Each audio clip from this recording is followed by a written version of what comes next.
Welcome to It All Starts With You. I'm your host, Eileen Lemmelman, licensed clinical social worker, best-selling author, and motivational speaker. We'll share stories of hope, perseverance, and success that will inspire you to live a meaningful life. This show will motivate you, educate you, and encourage you to manifest your dreams into reality at any age. Because it all starts with you. Now on to the show. Hello there, my friends. I'm Eileen Lemmelman. I'm the host of It All Starts With You. And are you ready to get your world rocked today? Because I have invited two amazing women. They are inspirational. They have such impact in other people's lives, especially women. And they are really leaders. They lead by example with positivity. They're faith-based women. They lead with their faith as well. And so we are in for a treat because not only are they going to share stories of inspiration and also just to lead us down a path of such positivity, but they're going to share stories. And you know, that's how we learn from each other. We learn with each other's stories because everybody has a story and everybody comes to the table with their own lessons that they've learned. And so I'm not going to waste any more time, but I want to introduce now the first guest. So my first guest is Jane Goldie Winn. She is a friend of mine, and we met a while ago, several years ago. You can call her Goldie because that's what I call her. And isn't she Goldie? She's golden sunshine. She just brings such light and grace and positivity everywhere she goes. She's really a sister of mine in the fact that we're both social workers, and she's a motivational speaker, an inspirational speaker, but more than that, she comes with her book that she wrote, which is called A Rainbow in the Night, A Journey of Redemption. And guess what? This book has been made into a movie. Yes, you heard it right. It's a full-length narrative documentary movie. And she tells her story with such sensitivity and empathy and non-judgmental approach to her story of pain, suffering, but also a lot of joy and redemption. So let's welcome Goldie. Well, thank you, Eileen. And remember, we met right here at the Brooklyn Cafe. That's right. We met here. Yes, at my first book signing Your after very COVID. first book signing was right here. Yes. And you stood here, and I was listening to you, and it was like, you know, it was like love at first sight. Yes, it was. You said you wanted my book. Should I be on your show? And blah, blah, and the rest is history. It was such an amazing meeting, Yes. and it was like it was meant to be. Yes, A definitely. shared. Yes. That's Yiddish for meant to be. So, Goldie, let's start off by saying, wow, you have been on quite a journey, pivoted and turned, and really did all different kinds of things. Did you ever think that you would be writing a book and that the book would be made into a movie? Did you ever in your wildest dreams think that? Well, not exactly, because the book took me 20 years to write. You know, I started it way long ago, and it was just really hard to write because the main issue, and you know, as a social worker, is that if we're not healed, we write from the victim stance, and that's not a good place to write from. So I felt like I had to work through a lot of issues, a lot of therapy, and come to this place where I would be writing from a redemptive place, from a healed place, from a transformed place, from a place of surrender. And so finally, when I got to that place, then in 2019, the book was completed and published, and it was right before COVID. And that's what I said. This was the first place that I was able to have a book signing right after COVID. And then I kind of wondered if it might be made into a movie, only because the way that I wrote it was very interesting. Because when I would have to remember a scene of my life, it was almost as though I saw my scene on a video. And as I was writing, I stepped into the visual scene and I wrote from that place of pain. So I had to re-experience the pain. And so the reader resonated with that. They could feel and sense my pain. And so when I talked to a producer one time and explained to him how I wrote the book, he said, well, surely that should be a movie one day. And so I guess it was 2 years later, the movie's done. We had our premiere, you were there, in June of 2023. Yes. And it's been very exciting because even since that time, it's been nominated in a festival in Texas called Content 2023 Yes. for 2 awards. One, the Best Storytelling Documentary, and the second is the Best Biographical Film. So that's just quite an honor, and I'm just so excited about that. It is an honor, and it is wonderful. And of course, so the awards are wonderful. But let's back up a little bit before we get to the awards. Yes. So what, I know it's your life story, and I know it was filled with a lot of pain, but a lot of healing as well. Yes. So what do you think you want people to know about your healing journey through this book? That's a great question. Well, I think my main hope and purpose for the book and for the movie is that, if I can work through my issues, and it took, I could probably have bought 3 houses with all the therapy that I had. But, it was not only the therapy, but it was really God and allowing Him into my pain and trusting that He could heal me and that He wanted to heal me. And I had to be willing. And that's the big thing that I think many of us have to face. We put up our own walls and our defenses, and we're not so sure we really want to take the responsibility for our healing.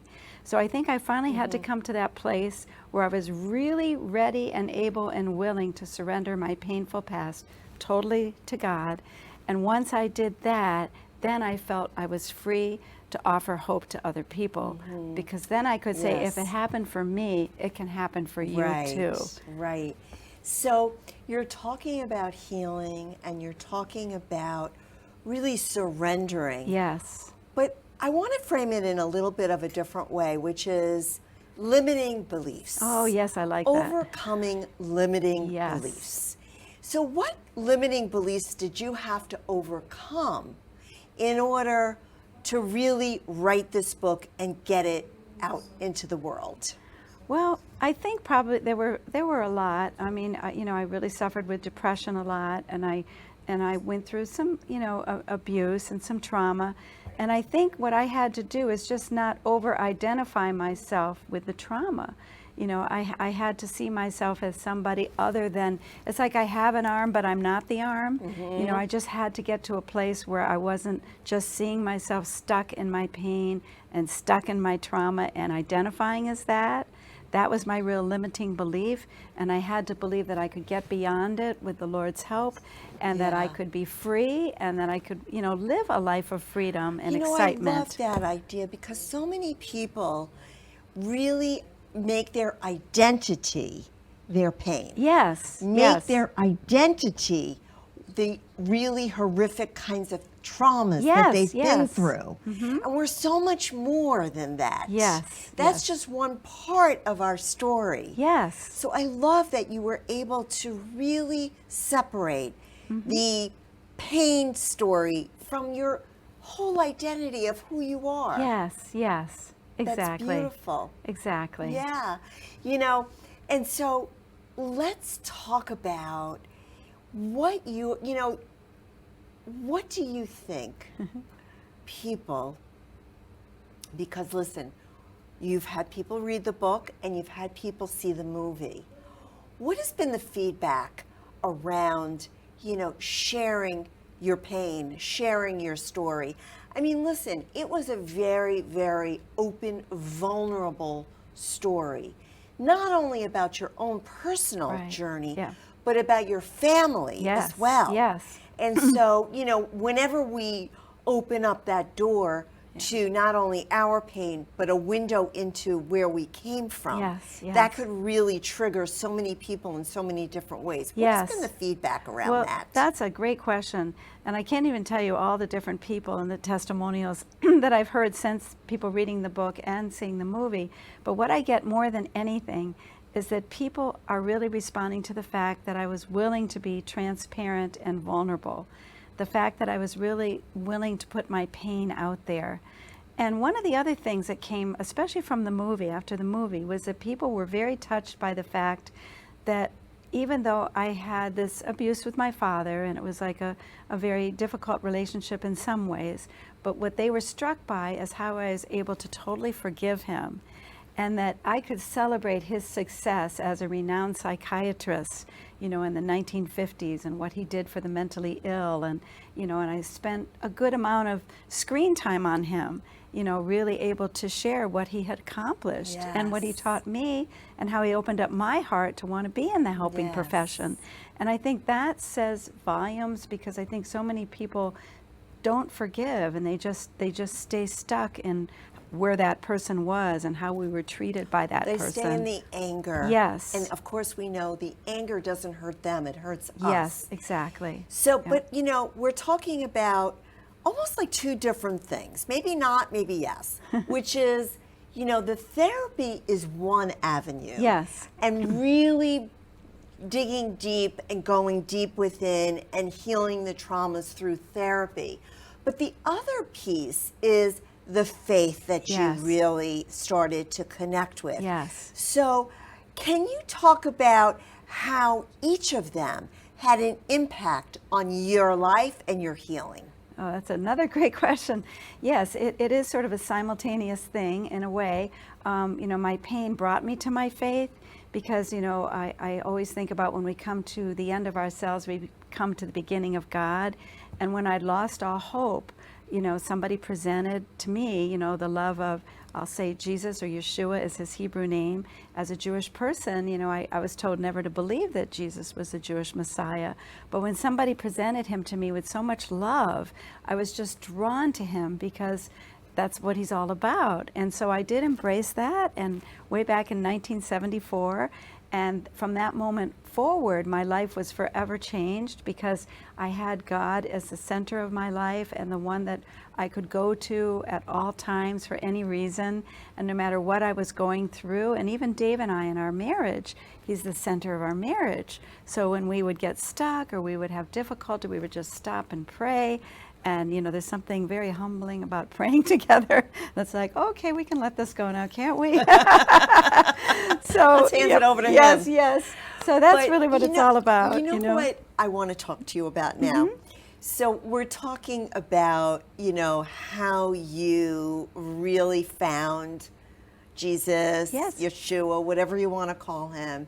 And you and I have had a lot of discussions about this, because we're very different when it comes to that. But you know what's so beautiful, and I want to just touch on this, because I think what your movie and your book has really allowed people to do, at least it's allowed us to do this, which is embrace differences without feeling threatened. Yes. Right? Yes. And so let's talk about how you and I have had really deep, very deep, differing discussions. Yes. But in the end, what matters? The love between two people. Yes. The respect that we have for each other. And learning from each other. And we learn so much from each other, because we have very different opinions. Yes. And some things were very much alike. And I think that's the balance. There's so much that we have in common, that even though we do have these differences, we focus on what we share together, you know, which is our love for people and helping people and bringing the best out in people, right? Right. And all of that. So I think it's important that you embrace the differences, but you don't let it define you, and you don't let it divide you. And all too often in our country today, sadly, it's a very divided country because of that, which it shouldn't be. Divide and define. Yes. I love that because Just made that up. Yes, but it's really, really good. Just like we were talking about not allowing pain to define us. Yes. We also can't allow our differences to define us. Yes. You know? Exactly. They define how we can really listen to each other. Yes. And that's the beauty of, my friend Goldie, and you'll see also when I bring up my other guest, Dr. Mandy Fresh Johnson, who's going to be coming up very soon. It's about really listening in a very empathetic, respectful way. Yes. Listening to each other, coming together in community, coming together in collaboration, holding each other, loving each other, even if we have differences. Yes, exactly. Yes. So this is what brings us here, right? We're a microcosm for the world should be like. I know, exactly. We should really, really be a did. model. We had a show. We did do our Dolly and Goldie. We had our little Facebook show that was called Heart to Heart. Yes. But, also, which I want to talk about something very, very important in my world. And what I really love to bring to my community, which is we're never too old. Yes. And it's never too late to achieve the dreams that we want to achieve, to pursue our goals, to really, really never allow limiting beliefs such as age to come in the way of how we want to live a meaningful, joyful life, right? Yes. So did that ever, how did that enter into your world? Because listen, we're not 20 years old, and yet... Even though we act and look it. But we are seasoned, we're wise, we're in the next stage of our life, and yet we're doing such amazing things. Yes. How did you not did age ever come into this, or did you ever think about, well, I'm too old to be writing a book or making a movie or, doing this? Did that ever come into your thoughts or into, anything that you thought about? Well, that's interesting you should ask that because I don't know, age doesn't define me at all, really, and so I never really think about it too much. But then when people say to me, I don't mind sharing that I'm 74, really 47, but 74, and and here I am. Yeah, we take your pick, right? But so it's just like, okay, it doesn't matter, because if I have something to say, I believe God gives me the energy. He's given me tremendous energy and tremendous joy. And so it is the best season of my life, because I feel that so much is behind me now, and I can come from a place of real freedom and joy and offer that to the world. So I don't really think about age, but it is inspiring for people to know that it's never too late. Exactly. And that it shouldn't stop you. That's exactly where I want to end. That here we have this 74-year-old woman who is such an inspiration to us all. She took 20 years to write her book. She healed. She allowed her faith to really enter into her life and really direct her in the ways that she's been directed. And look at her. She's just shining bright. She's just so glowing. And, and you can have that too. We are going to end here to take a commercial break.